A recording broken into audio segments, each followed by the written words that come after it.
Steel City. Is everybody ready to go? Let's proclaim the greatest radio show. Welcome, fans, to the Week 14 Pick Show. I am your host, Jim Sella, in studio with Jay Dash. We got 5 games against the spread. Last week, Johnny Parlay was 5-0. I was 4-1, and you were 3-2, right, Dash? Please believe. That's a lot of wins, man. Yeah, JK 47 and Easy were both under 500. But on the season, Johnny Parlay is 45-22-1 now. He's 33-10 over his last 43 picks. Ridiculous. 27-6 over the last 7 weeks, man. Ridiculous. He is killing it. I'm the only other one over 500 on the season right now. I'm 36-31-1. All time, I'm 70-62-2. And Johnny Parlay, 79-60-4 all time. Ridiculous. You're 18-10 in your last 28 picks. I'm 9-4 in my last 13 picks. Catching back up after a hard 4 or 5 week stretch. Yeah, you are now 3 games under 500 for the season, man. You were almost 20 games under at one point, so you are slowly getting back there. Got to get back to respectability. But we're going to start with Johnny Parlay, obviously. He won his pick of the week last Screw week. him. He's 8-5 in picks of the week now on the season. He's 16-14-1 in picks of the week all time. He's going with the Minnesota-Arizona game. It's in Arizona, and Arizona is -7, 45.5. Minnesota just got smoked last week by the Seahawks, and I think that's why this line is so big, because they were playing Green Bay and other good teams, a couple weeks before that, and they were pick'em games. It's ridiculous. The game with the Seahawks was a pick'em, wasn't it? Or maybe Seahawks -2 by game time. It was a pick'em, I believe. Well, maybe by game time, yeah, I don't know. So people were hating on Minnesota. I don't know. I like Arizona, don't get me wrong. I think either them or Carolina are going to make the Super Bowl for the NFC. But Minnesota is a better team than this. It's going to be hard for Arizona to beat them by 7. If the Vikings get Adrian Peterson going, who is leading the league in rushing, I know he had a down week last week, but if they can get him rolling and give Bridgewater high percentage passes, I think they actually have a chance to cover this spread. I mean, it's possible, but Arizona, when they win, they've been winning in blowouts this season. And you're right, Minnesota went and got blown out versus Seattle last week, 38-7, and that's the second time they got blown out in the past 3 weeks. They went to Atlanta and won 20-10, but they also got blown out versus the Packers, who you mentioned, 30-13. Minnesota, they started to get their passing game going when Stephon Diggs stepped onto the scene, but really, it's fell off since then, and it's only Adrian Peterson on the offense again at this point. So while their offense has been a letdown close to a month now, their defense has also been a letdown. They've been letting up some points. They let up 38, like I just said, versus the Seahawks last week. So their defense isn't playing as great right now, and Arizona's been showing it all season long. Good defense, bad defense, it doesn't matter.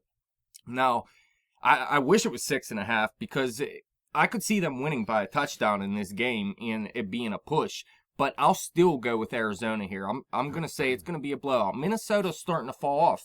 Like I said, they lost 2 of their past 3 games. They were on a roll there for a while, but they sort of lost it in the passing game. They sort of lost it on the defensive side. I just think Arizona being at home, they're going to be able to turn this into a shootout at some point. Maybe if the second half, if they can hold Peterson in check for the first half a little bit. If Arizona gets up by 2 scores at any point, 14 points, maybe not 10, that's a real hard gap for Minnesota to close in. They don't have the explosive passing game with Bridgewater. Mike Wallace has been absolute garbage this year. Huge bust for them as a free agent signing. Arizona's just been so tough. Larry Fitzgerald, they got Floyd, they got Kermit the Frog running the football now. It doesn't seem like it matters who's in their offense. They're just producing. I agree with you. I think Arizona's going to cover this. I think they could possibly blow Minnesota out of the water and really put a hurting on not their playoff chances. I mean, they could still miss it, but they're in pretty good position. But Minnesota's chances at winning this division will severely diminish if Arizona is able to beat them this week. Yeah, Minnesota really has not beaten anyone this season. The Lions might be the best team they beat. The Falcons, maybe. The Raiders, I don't know. They really haven't beaten anyone yet, and I don't see them beating Arizona. And like I said, when Arizona wins, they win big. I'm going to disagree with Parlay, even though he's on a roll. Yeah. You and me, we're going to go Arizona. Easy and Johnny Parlay. Everybody's listening for Johnny Parlay, yes. Obviously. He's going to go Minnesota in this game, and I see why he's doing it. Minnesota, they've been a good team this season. And like I said, that -7, if Arizona happens to win by 7, the only thing that happens is a push. So getting 7 points from a pretty good team, I mean, that's why he's doing it. He loves big underdogs. Yeah, exactly. And especially when you got a winning team as your underdog. What's the next game we got? Well, how about JK47? What's his pick? Oh, he didn't make a pick. That's right. He's playing with himself at work or no something. picks this week. None. I think it is about time to fire him, man. He didn't even answer the text right. I sent him the text with the picks, and he just answered me with an excuse why he didn't answer. Well, then just send me the picks, man. Yeah. Come on, mate. We're going to go with Easy's pick of the week next. He won his pick of the week last week as well. He's 6-7 on the season now, 11-13-1 all time. Seattle at Baltimore. Baltimore is +6 in this game. I'm having trouble finding an over-under for this game right now, too, because it's so early in the week. It was hard to actually find a line. There's only a few sports books that it could even move to released 9. a line. Who knows? Yeah, it was at 9 at one point. Vegas Insider has the consensus pick at around 6. I think that's why we settled, with 6. This is an intriguing game of the week. It seems like the way Seattle has played the last few weeks, they should just go in and completely blow out Baltimore, right? I mean, what do the Ravens have? Matt Schaub, who throws it to the other team constantly for points. They got no receivers. Steve Smith is down. They got Kamir Aiken. He's their best pass catcher. Their running back's name is Buck. I mean, come on now. Well, listen. They're what? 1-1 with Schaub. He's been in for 2 games now, correct? I think so. And both of those games were on the road. They beat the Browns 33-27. What did he do? And they lost to the Dolphins 15-13. So 2 close games, and that's pretty much what you got to give Baltimore here. They're playing close games, even though Matt Schaub isn't the greatest quarterback in the world. They're still playing close games. So +6 seems like a good line for Baltimore at this point. Maybe, but I think Seattle is getting onto a roll. They're moving back into that Super Bowl form that they had the last 2 seasons. Russell Wilson's playing so much better right now. Doug Baldwin's playing a lot better. Thomas Rawls has really picked it up since Marshawn Lynch went down. This offense is producing its most points it has all season long. Baltimore's defense is terrible. If Schaub throws a pick 6 to Seattle, they're going to make him pay for it. Look what happened when Pittsburgh went in and turned the ball over a bunch of times. They put up 30 points on Seattle, but then they still lost because Russell Wilson was able to find a way to win the game, given that many opportunities. I think it's the same thing with Baltimore, except for they can't score 30 to even keep pace. I think Seattle wins this game in a blowout. Yeah, Seattle's turned it around. They're 5-1 in their last 6 games. They're on a 3-game winning streak. All 3 wins were by at least 9 points, and that was versus the 49ers, the Steelers, and the Vikings. 2 of those 3 teams are pretty good. But I see Johnny Parlay is going to go spread solo with Baltimore here, and here's why he's doing it, man.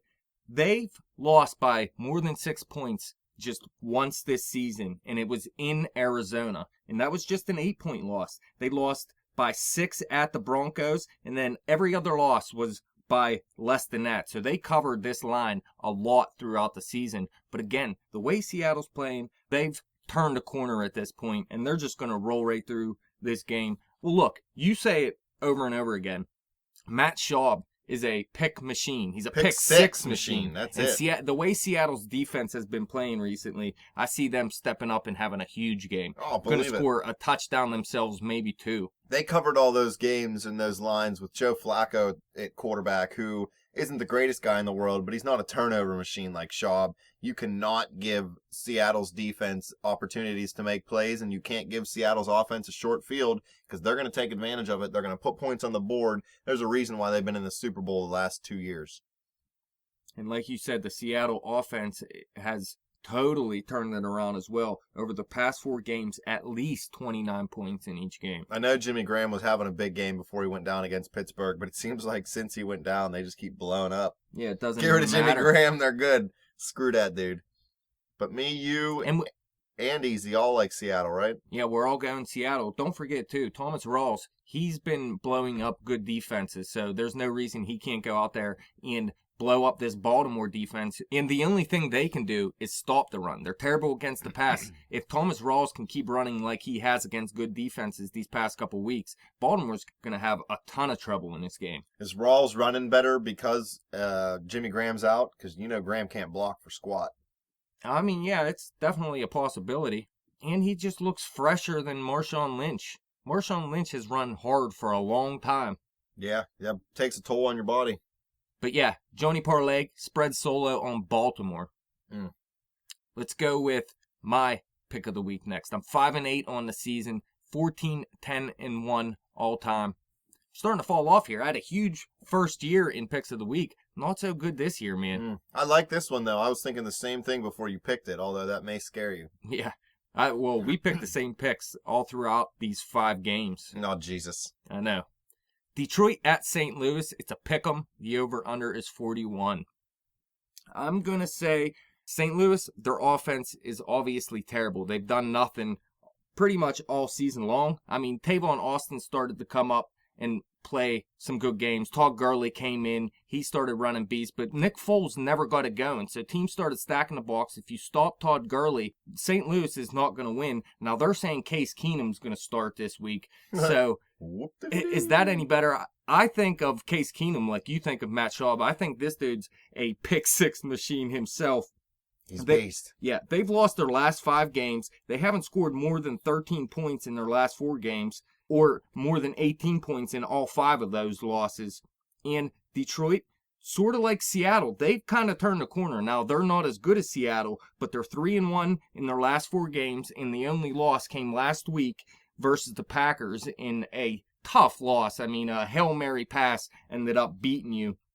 So, in a pick'em game here, St. Louis has fallen off defensively, too. They're just a terrible team. So, there's no reason not to take Detroit here. They went out and played some good football over the past month, and just because they went out and lost to the Packers, I don't think they're done fighting for a playoff spot here. I mean, there's still some terrible teams in the NFC, and anybody still has a chance if they win some games. Nick Foles played bad. Case Keenum's played bad. Gurley can't keep it going because they stack the box. The defense is falling off. Fisher's losing it. He said that he has no idea what to do to remedy the problem. Well, you're the head coach, man.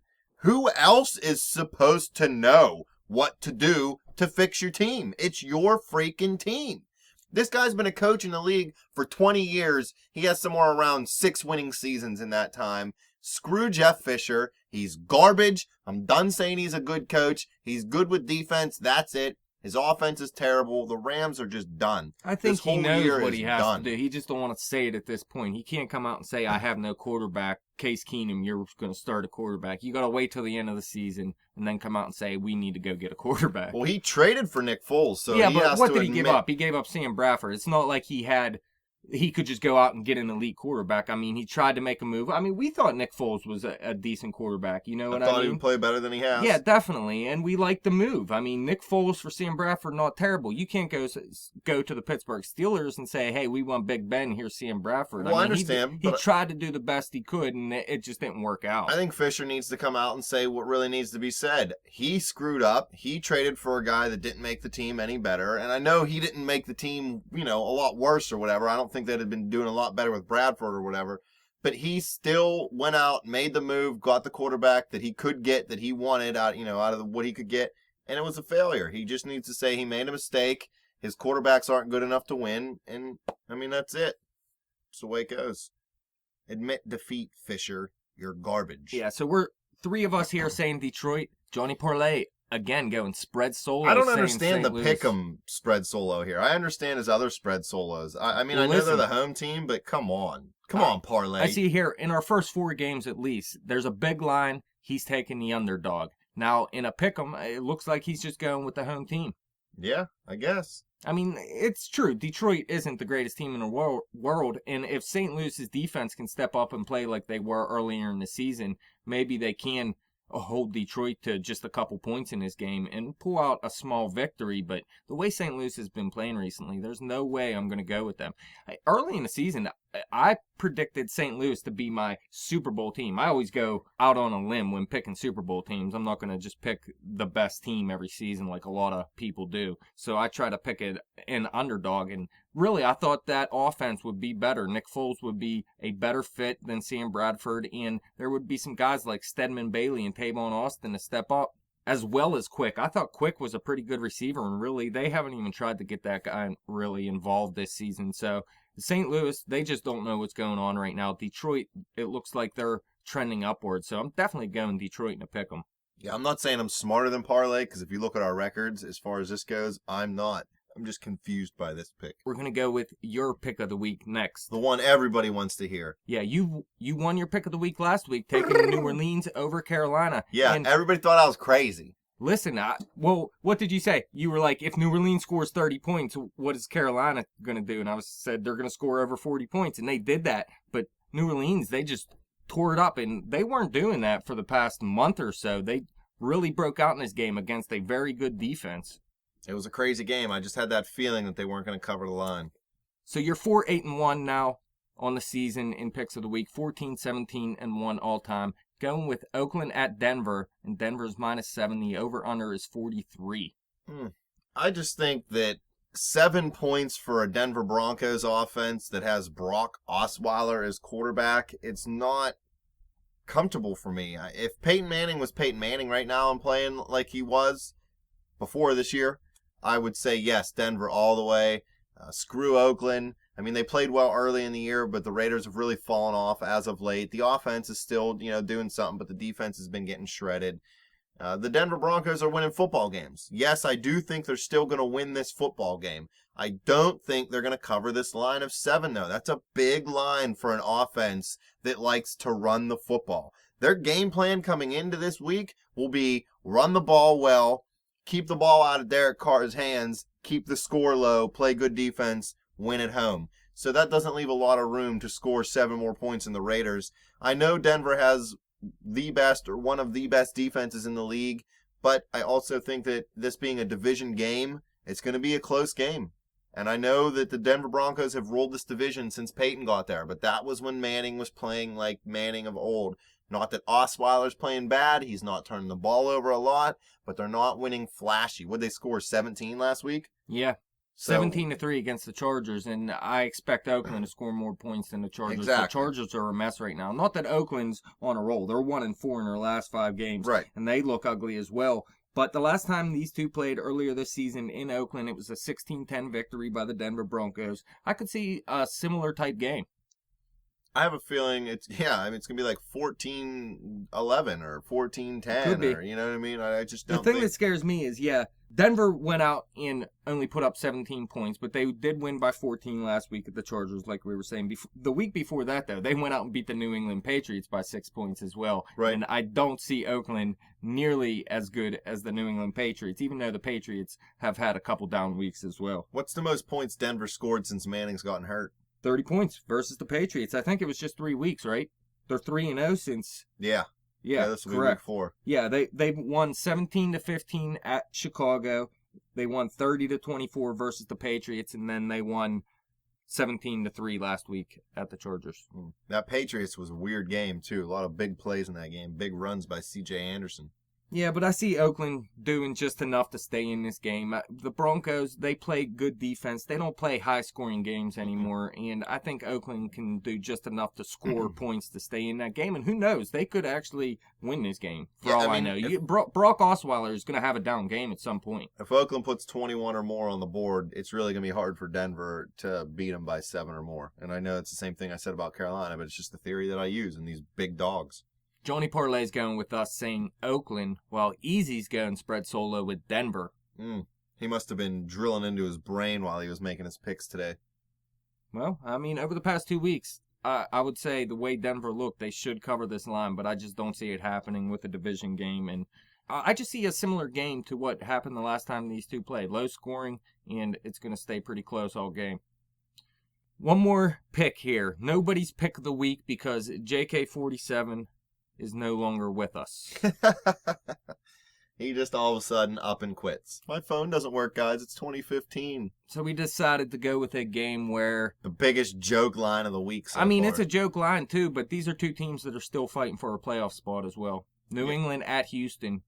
And Houston is just +3. The over-under 44.5. It's a crazy line. Johnny Parlay doesn't like it. He thinks that New England is going to come in here and mop the floor. He says New England is the best team in the last decade. They lose 2 games. Now everybody thinks they're the Cleveland Browns. I kind of tend to agree with him. I mean, New England has a lot of injuries on the offensive side of the football. Their defense isn't the greatest defense in the world. They still have Tom Brady. They still have Bill Belichick.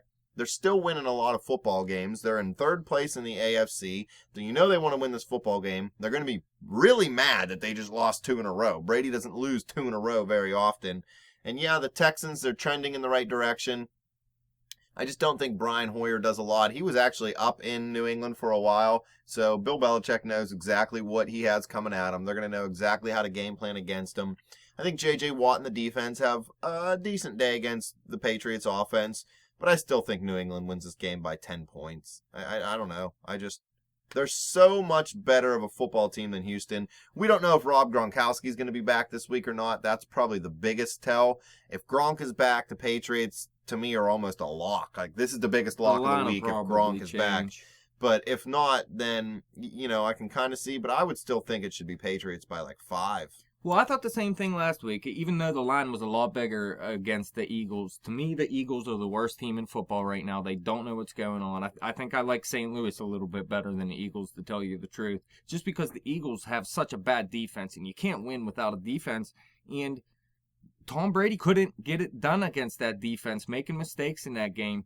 So I see what's going on here, because Houston has been one of the better defenses over the past month or so, although they did have a letdown last week against the Bills, letting up 30 points, but it was 17 or less in 4 straight games before that, and in 3 of 4 of those games, it was 6 points or less. So while New England's offense has struggled over the past couple weeks for what they usually do, obviously, they're still a pretty good offense, but they're struggling a little bit. Houston on the rise defensively, and with Bobby Hoyer back, my favorite quarterback in football. Ever. No, you're dead wrong. But he's playing well. So New England struggling, Houston on the rise. I think it should be a little higher still, though. I'm going to go New England. We're all going to go New England. Go spread sweep here with New Only England. one this week. But Houston, if it was, I don't know, 5.5 maybe, I think I'd start to think about Houston, because I'm not saying huge blowout here. At 5.5, I might think about Houston, but I just think this is one of those games. Like, if you're Tom Brady, this is probably the most angry or frustrated he's been in a really long time. Keep losing. Oh, I know. I hate him, and I want him to lose, but I don't think it's going to happen. He's too good to let that happen. He's going to get this offense in shape himself, and this is going to be a statement game, I think, for New England. They're going to come out and show that they deserve that number 1 seed, or at least in their minds that they deserve it. So what we have here, the spread picks of the week are Minnesota, Seattle, Detroit, and Oakland. And the spread majority is Seattle, Detroit, Oakland, New England. And we're split on Minnesota, Arizona, because JK47 screwed us. Yeah, way to not answer our friggin' text, dude. Type a couple buttons. It's 4 freaking games. But last week, our spread picks of the week went 4-1, so you may want to listen to that. And spread majority was 3-2 as well. Did some winning last week. Getting back on Starting track. with Johnny Parlay, though. That St. Louis pick he got really scares me. But outside of that, I see where he's going. I could still see a big week from him. If you're listening to him, good luck. Hey, he's the one who's 20 games over 500. Exactly. Not me. But that's it. That's all we got. Fans, any comments, questions, hit us up on Twitter at bet_the_spread. Hit me up on Twitter at betjimthewin. Check out our Facebook page at facebook.com/betthespread. Keep coming back to YouTube. Click and subscribe. Any games you want us to talk about, throw them in the comments. Any comments you need. Anybody wants to know Johnny Parlay's picks, all you got to do is listen to the show.